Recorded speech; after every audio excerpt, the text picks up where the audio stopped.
নবীজি বলেছেন কিয়ামতের দুইটা মেজর সাইন, দুইটার মধ্যে একটা হচ্ছে আনতারাল হুফাতাল উরাতাল আলাতা রিয়াশা ইয়াতাতাওয়ালুনা ফিল বুনিয়ান।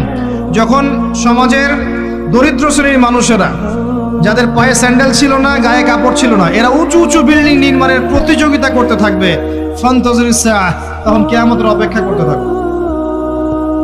আজকে থেকে 100 বছর আগে ছিল এগুলা? 200 বছর আগে ছিল?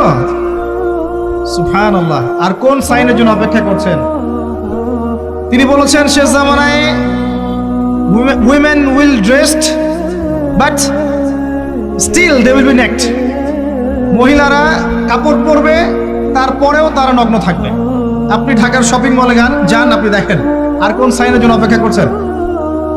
শুধু ঢাকা কেন, গ্রামগঞ্জে ছড়িয়ে পড়েছে এগুলো, এখন গ্রামেও ছড়িয়ে পড়েছে। গ্রামে আরো বেশি দেখা গেছে মাশাআল্লাহ। গ্রামে গিয়ে আমরা হতভাগ, সুবহানাল্লাহ। গ্রামের মেয়েগুলা, গ্রামের মেয়ে ঢাকা শহরের মেয়েকে পার করে ফেলেছে।